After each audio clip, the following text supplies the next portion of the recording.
이재명 더불어민주당 대표가 오전 10시에 출석을 했고 9시간여 만에 종료됐습니다.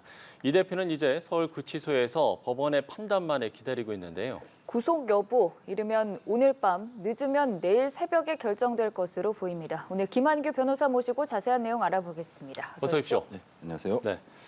저희가 먼저 대담을 나누기 전에 조금 전 저희가 현장을 연결하면서 진행이 좀 고르지 못했던 부분이 있습니다. 이 부분은 시청자 여러분께 사과 말씀을 드리도록 하겠습니다.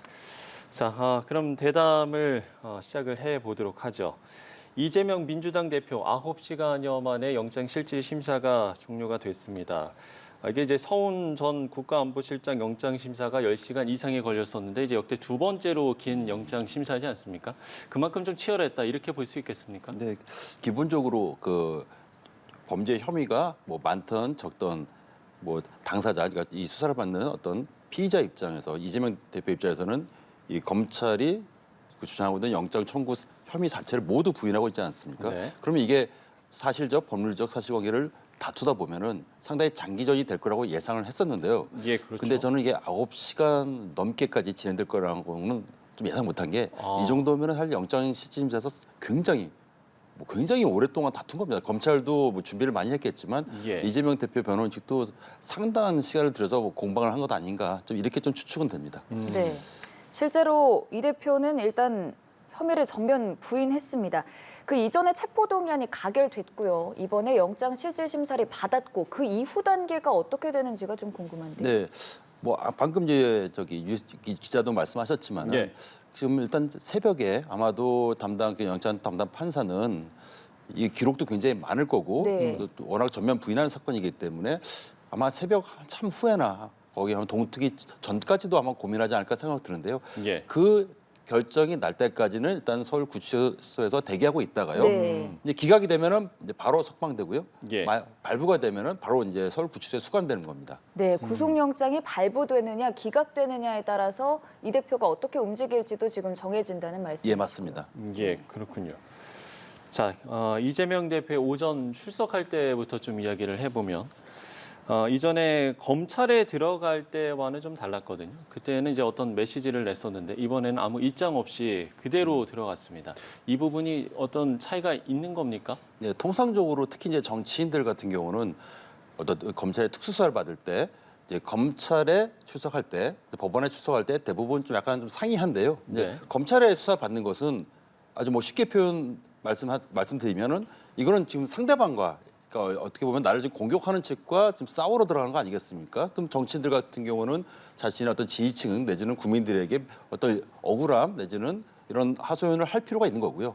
근데 법정에 간다는 것은 지금 검찰과 싸우는 것도 싸우는 거지만 이 판단을 내리는 어떤 심판, 판사 앞에 오해를 줄 수 있는 내지는 불필요한 언동은 대부분 또 상가합니다. 그래서 예, 예. 뭐 말을 해봤자 대부분 뭐 성실하게 재판에 임하겠다라든가 이런 식으로 표현을 하지. 아까 지금 이재명 대표 나올 때도 아무 말도 하지 않았습니까? 예, 그러면은 예, 예. 재판부의 판사에게 뭐 불필요한 자극을 주지 않겠다. 그러니까 이런 입장을 좀 표현한 것 아닌가 이렇게 좀 보여집니다. 네. 그렇다면 이제 검찰 입장에서는 얼마나 좀 준비를 했을까요?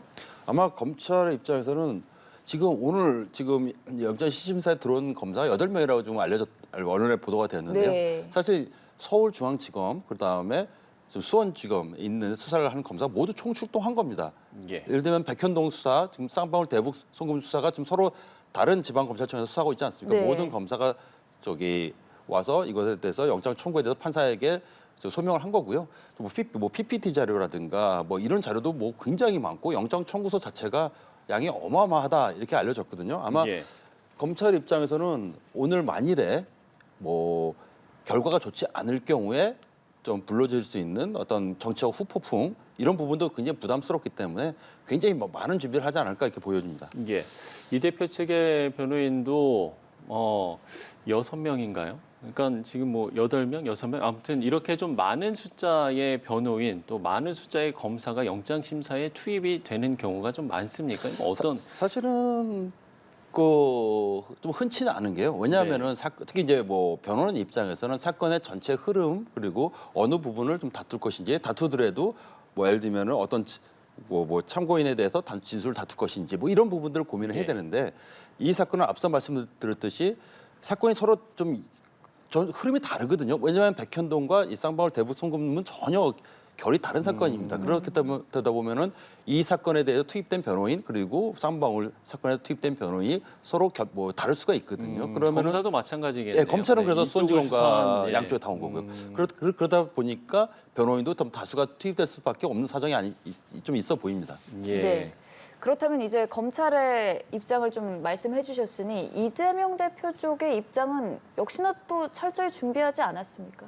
아마도 이제 검찰이 주장하는 청구 내용과는 좀 정반대 방향으로 가는 게 뭐 이재명 대표의 당연한 입장일 텐데요. 뭐 예를 들면은 지금 가장 큰 것이 이제 백현동과 쌍방울 대북 송금 문제인데 네. 뭐 백현동과 쌍방울의 공통점이 있다면은 관련자들의 상당수가 이미 구속 기소가 되었고요.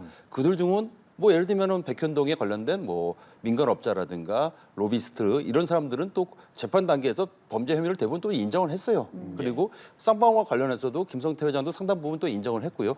그래서 어떻게 보면은 범죄 혐의가 어느 정도 흐름은 인정되는데 문제는 이제 이재명 대표 입장은 내가 여기에 관여가 되었느냐 또는 나는 모른다. 그 쌍방울 대북 송금 문제만 해도 이것은 이화영 어떤 부지사의 전결 사항이다. 나는 모른다. 대부분 이런 상황이거든요. 또는 뭐 백현동과 관련해서도 이거는 정당한 어떤 행정 집행이었다. 이런 식으로 부인하기 때문에 아마도 뭐 어느 정도 사실 교집합이 있어야 되는데 검찰 네. 주장과 이런 부분을 서로 인정하자 이런 게 없고 전면 부인이기 때문에 그래서 안 그래도 뭐 9시간 이상 걸릴 수밖에 없는 상황이었습니다. 예. 물론 이제 시청자 여러분들께서도 이제 워낙 많은 이제 뭐 매체를 통해서 이 소식을 접해서 뭐 어느 정도 뭐 내용을 뭐 알고는 있겠습니다만 그래도 우리가 이제 쟁점마다 지금 뭐 말씀해 주신 대로 이제 백현동 관련해서 그리고 뭐 쌍방울 대북 송금 문제와 관련해서 이런 여러 쟁점들이 있는데 일단 먼저 백현동과 관련해서는 그럼 검찰 측의 주장은 뭐고 그다음에 반대로 이재명 대표 측의 주장은 뭔지 요거를 조금만 더 쉽게 설명을 해주시면은 시청자 여러분들이 이해하시기에도 좋을 것 같다는 네, 생각이 아주 들거든요. 좀 여기 법률적 용어 좀 배제하고 좀 쉽게 네. 좀 말씀드리면 네. 이 백현동과 관련된 혐의는 이 백현동 지역이 사실은 이제 아파트가 건설될 수 없는 지역이었습니다. 네. 그런데 이제 검찰 측 논리입니다. 검찰 측 논리에 따르면 그 이재명 그 대표의 선거 운동을 도와준 로비스트의 어떤 청탁을 받고 그 이것- 이제 김인섭 김인섭 예. 씨죠. 그래서 청탁을 받고 이것을 아파트가 건설될 수 있도록 용도 변경, 저연면 이걸 변경한 겁니다. 했다는 겁니다. 이를 통해서 그 민간업자가 투입이 돼서 뭐 1,000억이 넘는 부당한 이익을 취했고요. 네. 그 과정에서 성남도시개발공사가 관여될 수 있는 것을 전면 배제한 겁니다. 그럼 성남도시개발공사가 만약에 투입되었다면 수백억의 이익을 볼 수 있었는데 이를 배제함으로써 그 수백억에 이르는 피해를 줬다. 이것이 그게 이제 배임 200억 혐의죠. 정도는 그게 이제 배임 혐의로 얘기를 이제 검찰 측에서 주장을 하는 검찰 거고. 논리입니다. 예, 그러면 이제 이 대표 측에서는 이제 그 부분에 대해서 어떻게 이야기를 하고 있는 거예요? 일단은 이제 배임이라는 것이 네. 사실은 어느 부분 뭐 예를 들면 뭐 사기업이든 어떤 이런 지방자치대 공공기관이든 사실은 어느 정도 재량의 영역이 있습니다. 예를 들면은 어떤 사업을 할 때 손실이 났다고 다 배임이 될 수는 없습니다. 반드시 직무 유배가 있어야 되고 거기에다가 어떤 고의도 있어야 되는데 그 이재명 대표 측 변호 논리는 민간업자로부터 상당 부분 기부 체납을 받았기 때문에 성남도시개발공사를 관여시킬 필요가 없었다. 이것은 정책적 사안이다.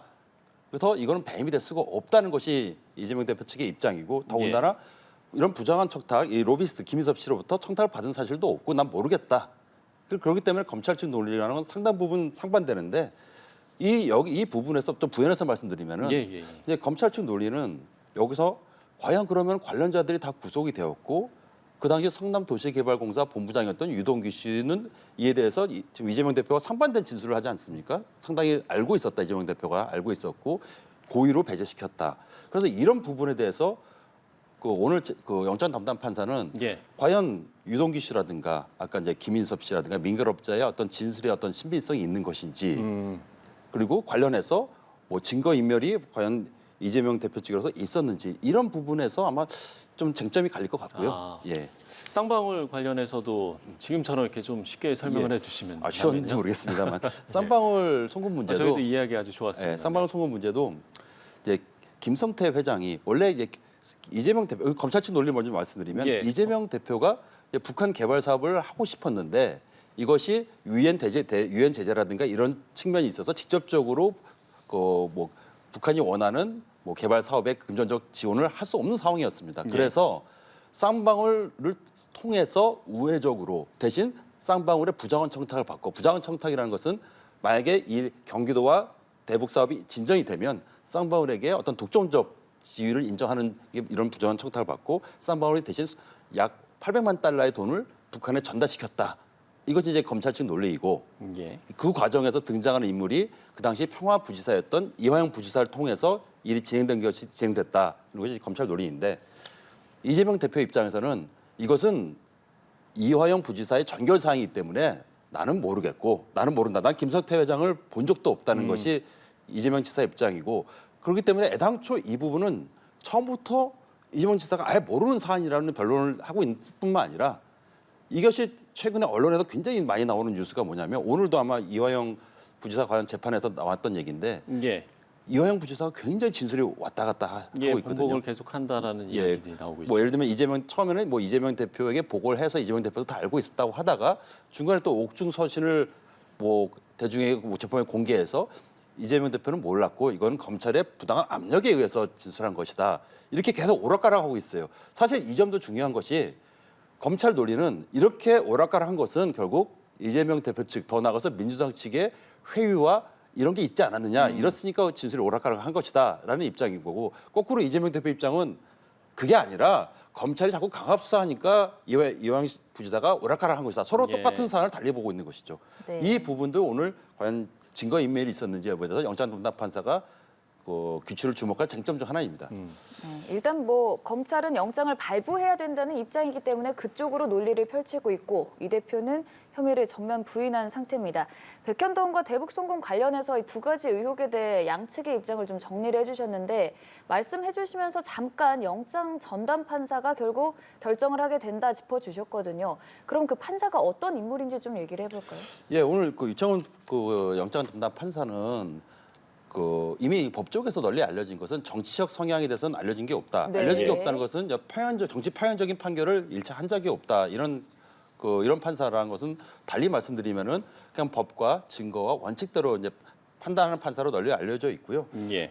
그래서 사실은 이재명 대표와 관련된 크게 보면은 관련된 사안에 다 두 가지 영장 판단을 내린 사실이 있습니다. 일단은 대정동과 관련해서는 박영수 전 특검에 대해서 검찰이 처음으로 영장 청구했을 당시에 이것은 검찰의 주장이 법률적 사실적으로 박영수 특검 다툴 여지가 있다 해가지고 기각을 시킨 사례가 있고요. 예. 그리고 아까 말씀드린 백현동 관련해서는 그 당시 민간업자가 있지 않았습니까? 네. 이 민간업자에 대해서는 증거인멸 우려가 있다 해서 구속을 한 사실이 있습니다. 그래서 검찰 입장에서는 발부에 좀 기대가 있다고 생각이 든다면은 검찰 입장입니다. 예. 이미 오늘 영장 전담 판사 입장에서는 이 큰 양축 중 하나인 백현동과 관련해서 이미 기록을 한번 봤습니다. 백현동과 관련해서는 사안을 알고 있는 판사죠. 그래서 그 당시 민간업자가 법을 위반했다 해서 증거인멸 우려가 있다 해서 영장을 발부한 적이 있거든요. 아마 검찰은 적어도 백현동과 관련해서는 이 판사가 한번 검토한 사실이 있기 때문에 발부 가능성이 있지 않을까라는 좀 기대감이 검찰에 있지 않을까 같은 생각도 듭니다. 네. 그렇군요. 그럼 반대로 이재명 대표 측에서는 또 어떻게 생각할지도 짚어주시죠. 이재명 대표 입장에서는 사실은 아까 말씀드린 박영수 특검에 대해서 처음에 법리적으로 다툴 필요성도 있을 뿐만 아니라 피해자의 방어권을 이유로 기각한 사실이 있거든요. 물론 이제 네. 그 후에 몇 달간 또 보충 보완 수사를 해서 구속 기소되었지만요. 그러면은 사실은 이 판사가 저도 정치적으로 편향되지는 않았다는 것에 대한 신뢰는 분명히 이재명 대표도 있을 거고요. 그리고 이화영 부지사가 계속 진술이 오락가락한 것에 대해서 그러면은 이화영 지사가 처음에 이재명 대표와 쌍방울 김성태 회장 간의 관련성을 인정한 진술은 그만큼 신빙성이 없는 것 아니냐라고 강하게 주장할 수도 있거든요. 그래서 결국은 검찰과 이재명 대표 양쪽 간에 어떤 법리적 사실적 주장은 팽팽할 건데 네. 네. 결국은 그러면은 과연 증거인멸 우려가 있느냐. 그리고 다시 말씀드리지만은 증거인멸에는 저는 이화영 부지사의 진술이 오락가락한 것이 과연 검찰이 회유했다는 이재명 대표 측의 주장이 무게가 실릴 것인지 아니면 민주당 측이 계속 회유했다는 거기에 무게감을 실릴지 좀 갈리지 않을까 생각이 듭니다. 예. 이제 영장이 발부가 되거나 영장이 기각이 되는데 이제 기각이 됐을 때 이게 뭐 여러 가지 이제 뭐 예를 들어서 혐의가 소명이 됐으나 증거 인멸 우려가 없다. 아니면 뭐 혐의 자체가 뭐 좀 다툴 여지가 있다. 이런 식으로 이제 영장 기각 사유가 있지 않습니까? 특히나 이 유창훈 부장판사가 이 혐의 소명, 이 기각 사유를 되게 자세하게 쓴다라고 알려져 있더라고요. 그렇기 때문에 혐의 소명 여부가 담길지가 상당히 중요하다라고 전해지고 있는데 이 부분이 양쪽에 미치는 영향이 좀 차이가 있는 겁니까? 예, 차이가 파장이 클 수밖에 없는 게요. 네. 만약에 이제 발부되면 간단합니다. 한 두세 줄밖에 안 나올 겁니다. 뭐 소명됐고 증거인멸 우려했다. 아주 간단하게 발부될 것이고요. 기각이 될 경우에 앞서 앵커께서 말씀하셨듯이 크게 두 가지 관련돼요. 만약에 과거에 이제 박영수 특검을 기각했을 때 굉장히 장문의 기각 사유가 있었거든요. 예, 예. 자, 그 당시에 만약에 그 검찰의 어떤 영장 청구 사실에 대해서 법리적 사실적으로 뭐 범죄가 성립될지 다툼의 여지가 있고 피의자의 방어권이 보장될 필요성이 있다. 이런 식으로 장문의 어떤 기각 사유가 나온다면은 예. 검찰은 좀 심각하게 타격을 입지 않을, 정치적 타격을 입지 않을까 좀 생각이 되고요. 물론 검찰이 여기서 물러나지 않을 겁니다. 추후에 또 보완 수사를 통해서 뭐 어떻게 해서든지 뭐 기소를 할 가능성이 매우 높은데요. 예, 예. 그런데 만약에 기각을 하더라도 상당 부분 범죄자가 소명이 되었고 다만 이제 제1야당 대표로서 뭐 도주나 증거인멸의 예, 우려가 도주나 없다. 증거인멸 이런 우려가 없기 식으로, 때문에 기각했다면 이렇게 되면은 검찰은 뭐 구속은 이제 시키지 못했지만은 자신들의 수사가 정당성을 인정받게 되는 거거든요. 그러니까 기각이 되더라도 기각 사유가 굉장히 어떻게 중요합니다. 나오느냐 그 부분도 지켜봐야 될 네, 대목이네요. 유창훈 부장판사는 기각하더라도 아주 사유를 자세히 쓸 겁니다. 그렇군요. 네. 기각 자체뿐만이 아니라 그 기각되고 나서 사유도 중요하다라는 네, 부분을 맞습니다. 좀 짚어주셨는데 그러면 우리가 이후 단계를 좀 전망을 해보자면 어떤 방향으로 좀 흘러갈 수 있는지 여러 가지 시나리오에 따라 예상을 해볼까요? 구속영장이 발부되면 예. 검찰 입장에서는 약 20일을 버는 겁니다. 20일 벌어가지고 아마 강도 높은 그 이재명 대표에 대한 수사가 이어질 거고요. 뭐 기각이 된다면 아까 말씀드렸듯이 어느 사유로 인해서 기각되느냐에 따라서 달라지긴 할 텐데 이것은 그 이재명 대표에 관한 어떤 인신 구속 여부 이 문제뿐만 아니라 예. 사실 제1야당 대표이기 때문에 그 정치적 파장도 매우 클 것이고 또 이재명 대표에 대해서 구속 필요성을 강하게 그 국민에게 호소한 당사자는 사실 한동훈 장관 아니겠습니까? 한동훈 장관이 이제 국회에 나와서 제1야당 대표의 구속 필요성과 구속 사유에 대해서 국민에게 알린 셈이거든요. 그래서 어떻게 보면은 발부냐 기각에 따라서 예. 이것은 뭐 정치적으로 굉장히 큰 파장이 있지 않을까 생각이 듭니다. 예. 자, 구속과 기각 두 시나리오에 따른 앞으로의 전망까지 저희가 짚어봤습니다. 이재명 대표 오늘 영장실질 심사를 받았고요. 구속 여부는 이르면 오늘 밤 또는 내일 새벽에 결정될 것으로 보이는데 저희도 관련해서 속보가 들어오면 신속하게 전해드리도록 하겠습니다. 지금까지 김한규 변호사와 이야기 나눠봤습니다. 오늘 말씀 고맙습니다. 고맙습니다. 예.